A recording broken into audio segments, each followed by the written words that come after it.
আজ দুপুর প্রায় 2:30 নাগাদ এক মর্মান্তিক পথ দুর্ঘটনায় চাঞ্চল্য ছড়ালো এলাকায়। তুফানগঞ্জ গামী কাঁঠালতলা রোডে মুখোমুখি সংঘর্ষে জড়িয়ে পড়ে একটি টোটো এবং একটি সাদা রঙের সুজুকি সুইফট গাড়ি। স্থানীয় সূত্রে জানা গেছে, টোটোটি তুফানগঞ্জের দিকে যাচ্ছিল।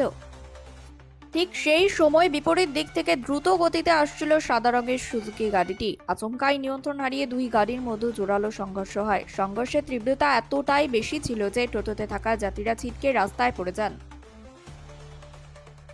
ঘটনাস্থলেই একাধিক যাত্রী গুরুতরভাবে আহত হন। অন্যদিকে সুইফট গাড়ির চালকও মারাত্মকভাবে জখম হন। দুর্ঘটনার পরপরই এলাকায় চাঞ্চল্য ছড়িয়ে পড়ে। আশেপাশের মানুষজন ছুটে এসে আহতদের উদ্ধার করার চেষ্টা করেন। কিছুক্ষণের মধ্যেই খবর পেয়ে ঘটনাস্থলে পৌঁছে যায় পুলিশ। পুলিশ ও স্থানীয়দের তৎপরতায় গুরুতর আহত 4 জনকে দ্রুত উদ্ধার করে নিকটবর্তী হাসপাতালে নিয়ে যাওয়া হয়। বর্তমানে তাদের অবস্থা আশঙ্কাজনক বলে জানা গেছে। এই দুর্ঘটনার জেরে কিছু সময়ের জন্য পুরো এলাকা স্তব্ধ হয়ে পড়ে। রাস্তার দুপাশে দীর্ঘ যানজট তৈরি হয় এবং চারপাশে ভিড় জমে যায় কৌতূহলী মানুষের। প্রাথমিকভাবে মনে করা হচ্ছে অতিরিক্ত গতি এবং নিয়ন্ত্রণ হারানোর কারণেই এই দুর্ঘটনা ঘটেছে, যদিও পুরো ঘটনার তদন্ত শুরু করেছে পুলিশ।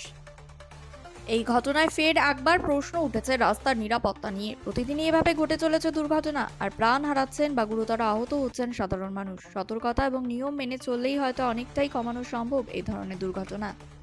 কিসে কিসে লাগলো এখানে? ওই যে টোটো আর ওই যে মারুতি। কয়জন ছিল গাড়িতে? গাড়িতে ছিল 5 জনের মতো। আচ্ছা, আশঙ্কাজনক অবস্থায় কয়জন আছে? 4 জনের অবস্থা খুবই আছে। খুবই আশঙ্কাজনক। এই জায়গাটার নাম কি? এটা কাঁঠালতলা। কাঁঠালতলা। আচ্ছা, কখন হলো ঘটনাটা? এই তো মোটামুটি 10-15 মিনিট আগে। দোষটা কার ছিল মূলত? দোষটা তো আমি অ্যাক্সিডেন্টের সময় ছিলাম না, দোষ তো এই গাড়িটার। আচ্ছা, এই মুহূর্তে দেখতে পাচ্ছেন ঠিক কাঁঠালতলা রোড এটাকে বলে, তুফানগঞ্জ এরিয়ার গাড়িটার দোষ।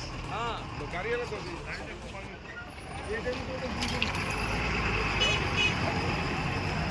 এই মুহূর্তে গাড়ির অবস্থা একদম আশঙ্কাজনক, যে পরিস্থিতি রয়েছে এটা।